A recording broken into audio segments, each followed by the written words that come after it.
Coming up, it is officially the NFL draft week, and the New York Football Giants have big decisions to make. We talk about the potential frenzy at the top as the Denver Broncos are eager, maybe along with the Minnesota Vikings, to move up for a quarterback. But most importantly, top 30 visits. Why do they matter so much, specifically when it comes to Joe Schoen and the Giants? We break it all down coming up next.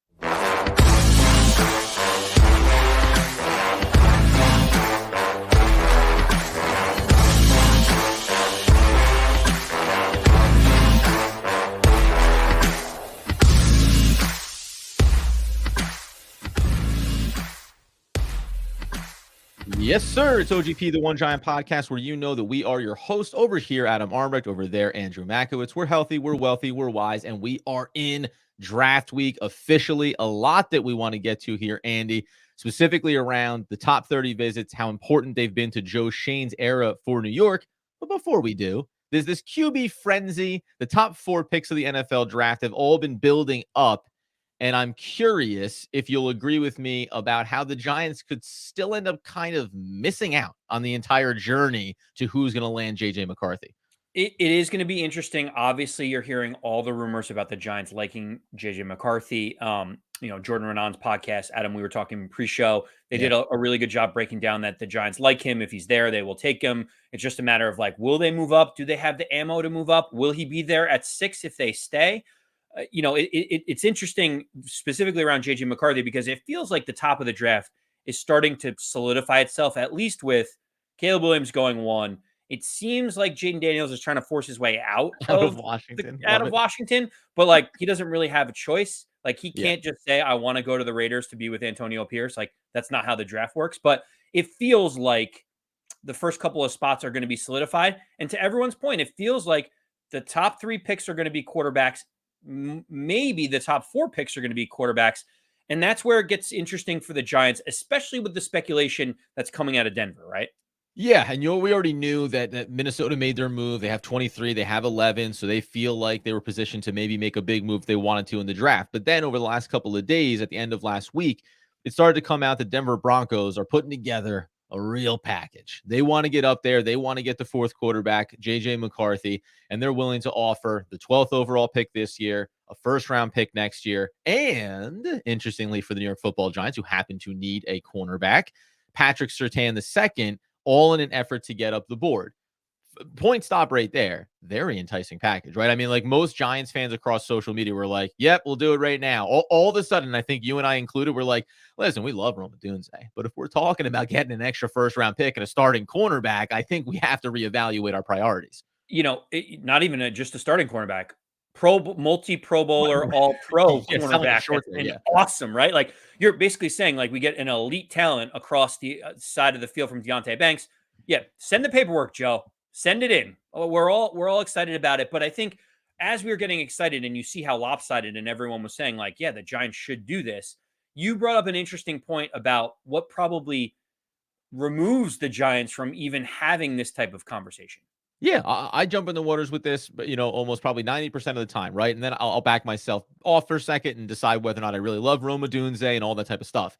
But if you're talking about coming up for the quarterback, it seems odd to me that it would be enough for the Denver Broncos to say we move to 6. Well, what's Minnesota doing? Minnesota's not involved in this process here. At some point, the reason why the significant package is being made is because you want to get as high as humanly possible. And it seems like the Arizona Cardinals pick number 4. That's as high as you're going to be able to go. It's a race to get to 4. It's not a race to get to the middle of the top 10 picks and then wait to see what happens with Arizona, wait to see what happens with the Chargers. So I think, unfortunately, this feels like, unless we're talking about a different team coming up for a Joe Alt, because there have been rumors that teams want him, I think that's going to be the more likely discussion we have as we work towards the draft. Are the Giants a viable candidate for the New York Jets to come up and trade with, right? A team that wants to add to their offensive line. If you're talking about coming for the quarterback, it's going to be pick 4. It's going to be the Arizona Cardinals, and it's going to be a race to who gives them the best package. I can't see the world where the Giants are sitting there at 6 and magically, unless Arizona says we're not going anywhere and we want Marvin Harrison Jr., then the Chargers. We're not going anywhere. We want Malik Nabers. We want Odunze. We want Joe Alt. Whatever it is, it just seems like a different team one of those two is going to be more open for business, and it's going to make it hard for the Giants to sit there. It's out of their control. They can't do anything to entice the Denver Broncos to trade with them as opposed to another team. Yeah, having two teams in front of you that feel solidified at the quarterback position with the That Cardinals too. and Yeah, and the Chargers, it feels like they'd be more willing. And teams have the ammunition. If you look at the trade charts, 11 and 23 can get you the fourth or fifth pick. What they're offering with the Denver Broncos should be able to get you up to 4. So to your point, it is more likely that a team would trade up for Joe Alt or even someone as crazy as Brock Bowers, knowing that the Titans, sure. there's been whispers that the Titans love Joe Alt and they love Brock Bowers. If you really want him, you probably have to leapfrog the Titans at number 7. The draft compensation in Hall to be able to move up from one of those guys is probably going to be significantly less than it is to move up to, say, 4 to get your quarterback in the future. Of course. And the last note on this too here is maybe if you're talking about being in the camp of wanting JJ McCarthy, there is the world where these teams want to move up, and Arizona and the Chargers, they say, yeah, that's such a nice offer. And these packages sound too good to resist. It's such a nice offer, but we want Marvin Harrison Jr. That's such a good offer, but I want Joe Alt. Maybe there is the world where the Giants are sitting there at 6 and JJ McCarthy and Malik Nabers and Odunze are all there for them to make decisions about. And then that would open up potentially the caveat. But again, then you talk about Titans, you talk about Falcons, you talk about Chicago. It's a very interesting group there once you get to the Giants and moving back. So we'll see how it plays out. That's the footnote about this. The more important conversation we want to start having here on a Monday is the top 30 visits, Andy. This is your department doing the research on Joe Schoen specifically, going back to last season, even a little bit into 2022, and why the players that come in for these visits, as we've seen from other people around X, really matter to how we can start to carve out a path for the draft for the New York Football Giants. Yeah, so I started thinking about the top 30 visits and how Joe Schoen is approaching it. And people may say, like, why is it important? A lot of people have the misconception that top 30 visits is basically like, okay, the Giants take their draft board and they invite the 30 best guys in at this moment in time. What top 30 visits allow you to do, Adam, is to maybe see players that you are thinking about in a later round. Maybe you want to check their medicals. Maybe you just want to get more comfortable with certain players later on in the draft. And, top 30 visits, some people may say, oh, it's smoke and mirrors. Maybe they're just kind of trying to throw people off the scent by the people that they're bringing in. Joe Schoen seems like a genuine and authentic guy, Adam. And the way that he's approached top 30 visits before suggests that a lot of these players, at least a few of them that have come in, will be New York Giants after the draft. And I say that confidently because just look at last year's draft and look at last year's top 30 visits, Adam. From those top 30 visits, players that the Giants ended up selecting are Deonte Banks, John Michael Schmitz, Jalen Hyatt, and even someone like Trey Hawkins. So out of the top 30 visits, 4 of those players last year ended up being New York Giants. That's like a quarter of the players that are coming in. Clearly, a lot of the guys that are being brought in are going to be future New York Giants, especially when you look at who they brought in this season.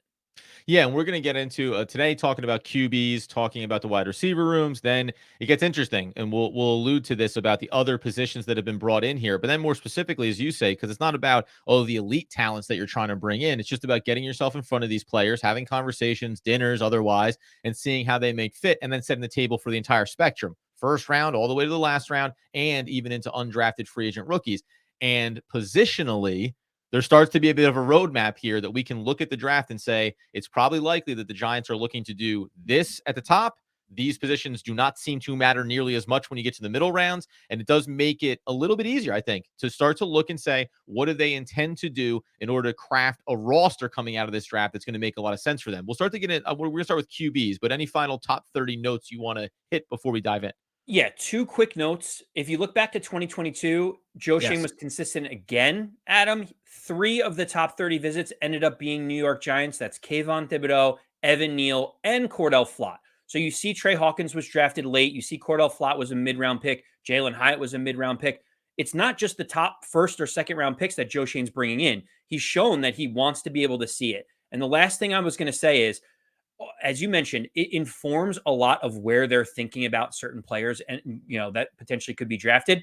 Look at last year when the Giants selected Deonte Banks at 24. They also brought in guys like Joey Porter Jr., who went 32nd. Cam Smith, the cornerback out of South Carolina, was selected 51st.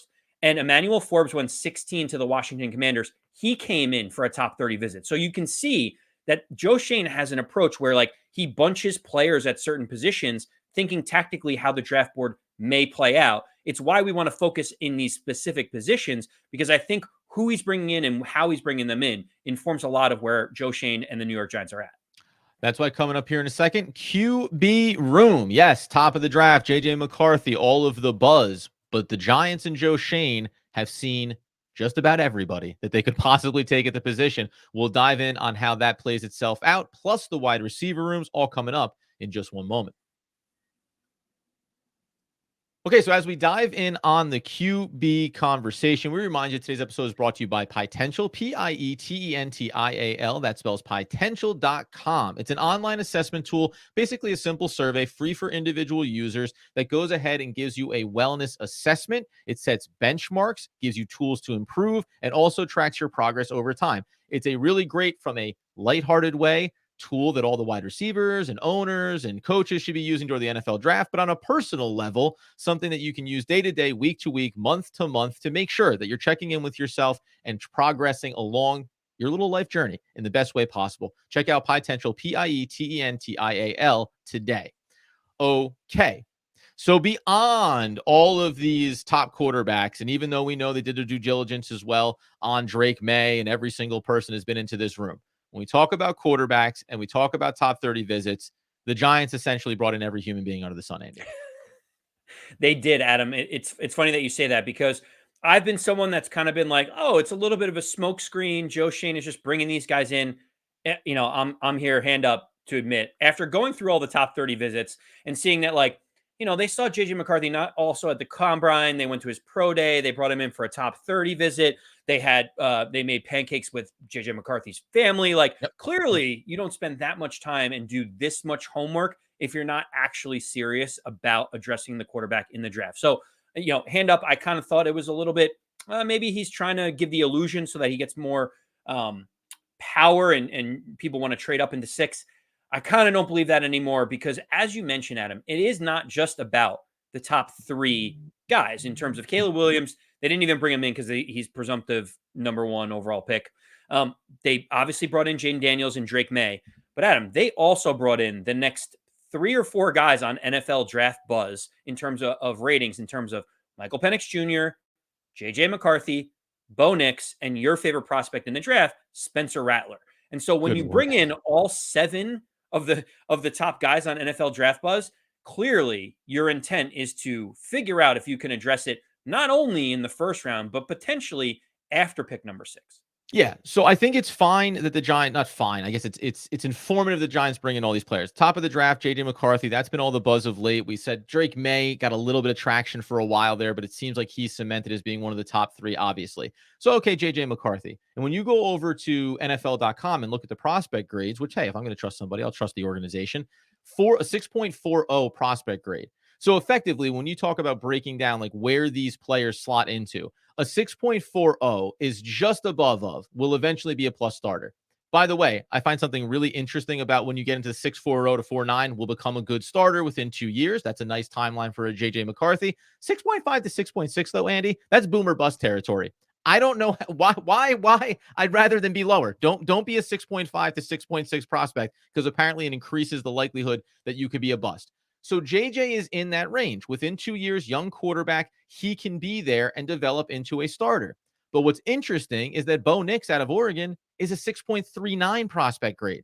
And here he's being talked about, which someone's sneaking to the back end of the first round to take him, right? Is there value there for this player if you think you have a franchise quarterback on your hands? After that, though, the Spencer Rattlers of the world, 5.95 prospect grade.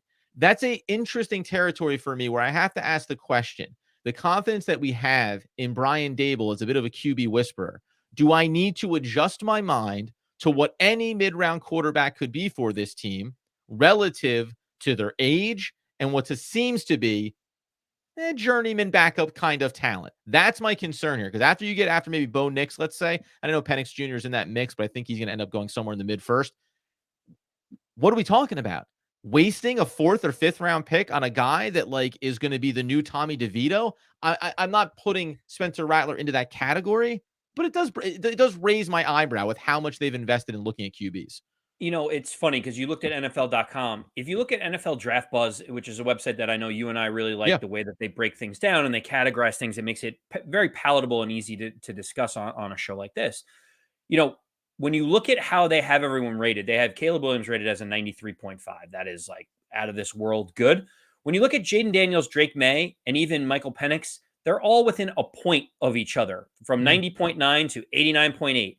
Then Yeah. JJ McCarthy drops down about almost 2 points, a point and a half, 2 points to 88.1. The next in line is Bo Nix that goes down another half a point. But then Spencer Rattler, to your point, is an 82.9. He is so far away from Bo Nix, Michael Penix, JJ McCarthy, etc., that Yeah. he is like an outlier. So what you have to think, if the Giants end up taking someone like Spencer Rattler, this is a multi-year development. This is not expect He's him to almost see and he's already any over snaps 23 this years year. old. And he's already over 23 years old. That's my biggest problem here. If JJ McCarthy, if these guys lived in the same kind of pocket, third, fourth, fifth round, you say, "Oh my God, a 21-year-old quarterback, couple years away, not a problem." Spencer Rattler, if you're going to talk about developing a quarterback, not to cut you off, sorry, Andy. If you're going to talk about developing a quarterback and he's going to be your starter when he's 25, listen, I get it. NFL QB careers are long. You could still play for 15 years from that point, but it just seems like an odd investment, given the pedigree higher in the draft with some of these quarterbacks. It's also interesting that you say that too, because NFL.com has Bo Nix a little bit higher. Obviously, Yeah. NFL Draft Buzz has Michael Penix higher than JJ McCarthy. JJ McCarthy's projection is like the 32nd player. They kind of have him as a back end first round guy, which is also where Bo Nix is, which is also where Michael Yeah. Penix Yeah. is. Yeah. It is really strange to me, and this is why maybe you and I aren't as high on JJ McCarthy as others. Is like every one of these breakdowns is basically saying we have him in the same tier as these types of players around the back end of the first round. And people are talking about giving up multiple first round picks to get up to 4 to get him. I don't know what it is. Like, we talked about this off the show. Like, we watch film, we watch breakdowns, but we're not grinding the X's and O's as much Right. as some other people are. But a lot of smart people are telling you this is kind of where I have JJ McCarthy. Even like Mel Kiper Jr. has him as his like 16th or 17th best prospect. And that's moved up from where he had him in the Yeah. Yeah. 30s because of all the hysteria. Why, Adam? What is it? Is it just that JJ McCarthy is young? Is it just that people are trying, like, seeing in small samples that he was good? Like, why is it that there's such a wide range on JJ McCarthy over every other prospect? From everything that I've read and listened to, from guys that are connected to GMs and talk to GMs around the league. I listened to the Jordan Renan podcast the other day. He had on a guest talking, hey, I talked to a GM out of the combine, talked to a GM as these press conferences were going on, all this stuff. The general consensus is that JJ McCarthy, we know this, the system in Michigan did not ask him to do a lot. So from a prospect standpoint, you're like, oh, he can't do those things. Most NFL people are saying, oh, he can. He just didn't have to. And they couple that with what is believed to be like high level intangibles, that this kid is a leader. He's great in the locker room. Like, he's everything from a personality standpoint, right? On, off the field, all those little silly stuff. When you talk about, hey, can the guy throw the football? Can he scramble? Can he move on the run? Whatever. Can he go through progressions? Like, that's what we think about as being important, because we watch quarterbacks not do that for the Giants for a number of years. So it's all that other stuff, I think, that put him already into the conversation. And then at least from what you read in here, NFL minds all think that he is going to be X. It's everybody around it that, like you say, when you watch the tape and you compare them, you just go, well, I just see more from these other guys. I think the age matters. There's young guys at the top here too. Like, right, Drake May is also young, but I just think it's like he's 21 years old. By the time he's 23 and we get our hands on him, we're going to turn him into a high-level quarterback talent. Yeah, you're totally right. And that's the thing, is when we don't see the production or we don't see him making all those throws constantly, you say, well, that's because Michigan knew something and they wanted to limit his Right, exposure right, right, in right, order right. to win games. What NFL scouts are saying is, no, he can make all the throws, but Jim Harbaugh's systems, he said, I have the best offensive line in football. I can ground and pound into winning football. Why put the ball at risk? We'll only do it at certain times. So they're saying JJ McCarthy can make all the throws. They just chose not to do it. And that's such a hard part for people like us that are trying to break this down, being like, really, they say that he can do everything, yet they didn't let him do everything. Who's telling the truth and who's not? Right. And then you win a bunch of football games, right? And you're like, well, isn't that what matters most? Like, he helped the team win games.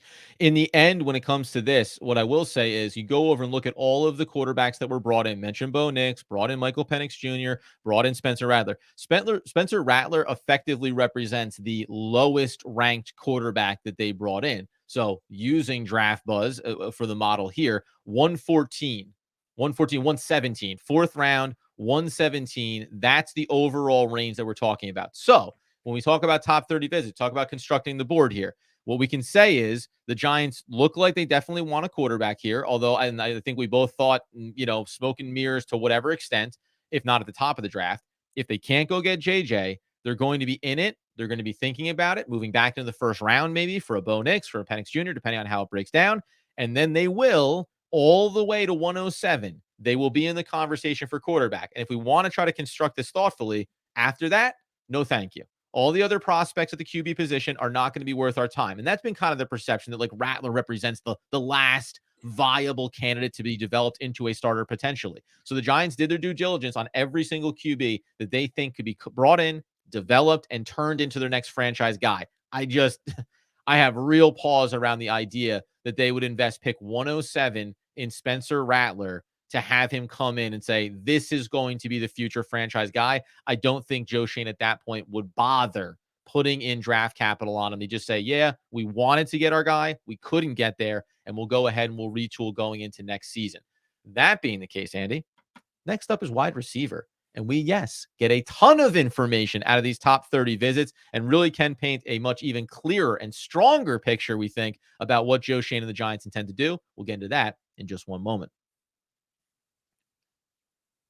Oh, Andy, if we could have gone back and just said, Rome Odunze, that's the only thing we're ever going to talk about. We don't even need to talk about anybody else. Maybe we would have. All this QB buzz and trade backs and trade ups, it's certainly viable. It could be possible. But again, top 30 visits. Andy, list all of the wide receivers that the Giants brought in after Nabers and after Rome Odunze. Okay, I'm gonna go check my notes a little bit. Clearly, Yeah. there's got to be a lot, 30 visits, right? It's gonna be a They have laundry this list, probably. glaring need. They have this glaring need at wide Yeah. receiver, like clearly. Darius Slayton, we don't know what's going on with Okay, Darius him. Slayton now Weapons. asking out. So clearly, how Yeah. many? They probably brought in like 5 or 6. Let me just check notes. Okay, so they brought in one other wide receiver, and his name is Tejhaun Palmer, a fifth or sixth year wide receiver out of UAB, the powerhouse that is UAB. I think he was born in 85 like me, right? Yeah, so yes, he I can't even say. I was going to say he's 68 years old. He's looking for a coaching position. But Adam, we'll go into He's Tejhaun looking for Palmer. something to do in his retirement years. He wants to stay active. It's important. But I say that tongue in cheek because I actually like Tejhaun Palmer the more I looked into it. Now, Yeah. before I get into all of the things about Tejhaun Palmer, he is projected as the 44th best wide receiver on NFLDraftDiamond.com. He's not even listed as a wide receiver in the top 50 of NFL Draft Buzz. He's ranked as the 322nd best prospect on 33rdteam.com, which is another draft website. He is a diamond in the rough. He is the Trey Hawkins of this year's top 30 visits, Adam. But because they only brought him in, he's going to be a 6th, 7th undrafted type of player that the Giants are looking at. Because of this, the only other wide receivers the Giants brought in, as you mentioned, were Malik Nabers and Rome Odunze. Does that tell you anything? Does that inform you of anything about the Giants' plans? Well, we say smoke mirrors and otherwise, right? Listen, you invested a lot in trying to look at all positions, but if you essentially, the only other visited outside of top 30, which is listed here, was a combine visit with Brenden Rice, pedigree, right? A little legacy there for the Jerry Rice son. That's a weird way to phrase that sentence. Other than that, though, they didn't. So we're taking a wide receiver at 6. Like, I mean, that seems to be the indication here. And then understanding, not only did Marvin Harrison Jr. not participate at the combine, he stayed away from it, blah, blah, blah. And you don't think you have a chance to get him anyway. That's the other thing I think this tells you. You would have moved heaven and earth to try to talk to Marvin Harrison Jr. if he was willing to, if you thought there was a better than 0% chance that he's going to get beyond Arizona, which goes back to the top and the QBs and the trade ups and all these conversations that happen. But they talked to Nabers. They talk to Odunze. It does feel like for a team that clearly needs a number one weapon, one of two things. I'm going to throw a curveball at you, Andy. One, that it's about getting a wide receiver at 6. And if not a wide receiver at 6, in spite of the draft class being deep, because of other positional needs that we'll talk about this week, maybe it's a little bit about going to the trade market. Maybe there are those conversations about a T. Higgins, right? And other players, a Brenden Ayuk, that they think, hey, if we can't get the elite talent here, then we're actually going to pivot to getting elite talent that we know is established and not some of these players that are good, but certainly don't check the boxes the way these top elite players do in this draft. I couldn't agree more with you. I Boom. couldn't agree more. Shut down the Boom. End the podcast. It's podcast. all over. We've done our jobs. Pat ourselves on the back. Go get yourself a cup of coffee. But That's it. to your point, the Giants know that they need a wide receiver number 1. They Yeah. don't need a guy that projects as a wide receiver 3. They have a lot of guys that are wide receiver 2s and 3s. When you talk about Wan'Dale Robinson, you talk about Jalen Hyatt in terms of where they are in their game today. If they decide not to go with Rome Odunze or Malik Nabers, they clearly need to go figure it out elsewhere. I have brought up the name Courtland Sutton countless times because he fits a lot of what the Giants need to do. Skill set, size, contract. Obviously, Denver wants to potentially move off of him to get his contract off the books. He makes a lot of sense. You mentioned Ayuk. Do the Giants want to give up maybe a future first-round pick to get their guy? They're going to have to do it if they don't go Odunze or Nabers. I don't think they live in a world where in the 3rd round, they're looking at Xavier Legette as the savior for the Giants to come in and be the alpha number 1 guy. And I think as we'll talk about other positions here and visits that came in, it's also about what else do we need, right? We need a cornerback. We know we maybe need some depth on the other defensive side positions. We know we need other offensive. We know we maybe need running back, tight end, offensive line depth. There's a lot of things that we'd like to improve.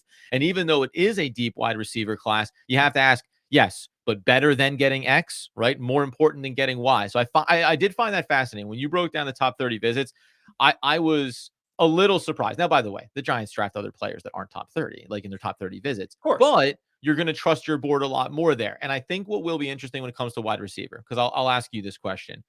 It seems like, yes, they want to get Rome Odunze or bust, right? The other thing that you brought up, and I'm not trying to steal your thunder here, is like, don't forget Darius Slayton. We're not entirely sure. And I listened to a really good show the other day that was saying, for the Giants, we'll wait and see what happens in the draft, right? We get our elite number 1, and Darius Slayton says he wants to move on. Maybe that is viable. We can't get our number 1 wide receiver. All of a sudden we say, well, maybe work something out. Let's do a little extension with you, Darius. We do need you here in the short term. And if they move on from him, then I think it would open up saying deep wide receiver class. We're in the 4th round, 107 or even 166. Now we just start talking about BPA, best player available. And if a wide receiver falls there, that's where I think they would start to, go away from quote unquote what their top 30 was telling them. Yeah, you'd think that the Giants are holding on to Darius Slayton and saying, we'll hold off on extension or trade talks until we figure out what our team looks like. And that's basically after pick number 6. If the Giants get the wide receiver that they want, you could very easily see them turn around to, I don't know, his buddy Brandon Beane up in Buffalo and say, what would you give me for Darius Slayton? He could immediately be the best wide receiver room and be with Josh Allen over there. Would you give me a 4th round pick for him? Then all of a sudden it kind of resets things. You have your number 1. You can use that 4th round asset to go fill other holes. But to this point, we mentioned Darius Slayton holding out. We don't know how serious it's going to be. We'll see, upcoming if he's really going to dig his heels in and say, I'm not showing up until I have a new deal. But that's why I find the Tejhaun Palmer situation out of UAB and bringing him in really fascinating. I won't go too crazy over this because, yes, it is a guy that's projected towards the back end. But I feel like out of the top 30 visits, he feels like the guy that is most likely to end up with the Giants based on being the 322nd draft pick, not having any other top 30 visits, and what he presents, size-wise and skill-wise. So, Adam, if you can humor me for a second, I will give you the 1-minute rundown on Tejhaun Palmer, and you can tell me how you feel about this as a 6th, 7th undrafted guy to come in as a backup for Darius Slayton if Darius Slayton ends up leaving. Crush it. Okay. He's 6'2", 210 pounds. He ran a 4.5 40. He is a big-bodied wide receiver. His best skill and attribute is clearly contested catches. Sam Ackham of NFL Draft Diamond did a great job breaking this down on YouTube. His body position, his body control is awesome. He is also a super freak athlete, Adam. He's willing to be like he's a willing blocker in the run game. Being a big body, big size guy, that is huge for the Giants. In terms of his RAS score, so he wasn't invited to the combine, but he did his pro day. He scored a 9.57 out of 10. It ranked 146th out of 3,400 wide receivers dating back to 1987. He is a crazy, crazy athlete that can go up and get the ball and blocks and does all of the right things. Now, his challenges and why you say, well, Andy, that sounds great. Sign me up. Why top 10, top 10 pick. Why is he almost undrafted? Because they say that his separation off the line and some of his route running needs polish, and he needs a little bit more to his game as opposed to just being a big-bodied athlete. Funnily enough, they asked him who he models his game around and who he thinks he's most similar to. He said, I'm a mix of Devontae Adams and A.J. Brown. That's kind of how I look at myself. And meanwhile, A.J. Brown is like the cuff were to name a couple of guys I think I might be a little bit like. 2 Pro Bowl All-Pro freaks of nature. Yeah. And like Devontae Adams, the ironic thing is he's one of the best guys off the line in NFL history in terms of his juke moves, his separation, his like way that he goes about like tackling an opponent, like going after the opponent and strategically off the line. That is the area where I think, Tejhaun Palmer needs to actually get better. But Adam, I feel confident in saying that he is going to be a New York Giant after the draft, just knowing that where he's projected to be drafted and the type of player he can be, as well as the needs of the New York Giants, especially after what Darius Slayton has come out and done.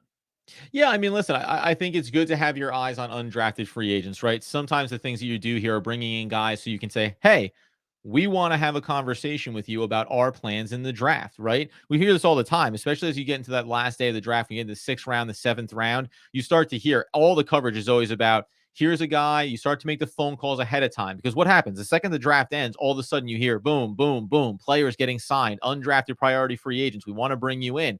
And if you are some of these players at the back end, whether it's going to be a wide receiver or otherwise for the Giants, you think about it as is better for me. I don't want to be drafted 7th. I don't want to be Mr. Irrelevant. I get locked into a bum contract. Bring me in as an undrafted free agent. Let me see if I can make a spark for myself. Get me into camp, and I kind of control my own destiny. So I'm happy to have the conversation around a player like this. I think I point out, as I always want to, Bryce Ford Wheaton is coming back healthy. He's going to be in the mix here too. Even with him, Bryce Ford Wheaton, Isaiah Hodgins, Wan'Dale Robinson, Jalen Hyatt. Yes, they have Gunner. He's primarily going to be working as that special teamer return man. Like, there's a lot of things to figure out here. Brought in as Isaiah McKenzie, have Miles Boykin. Like, there's names in this room, not exactly names that you know or think will be a big contributor.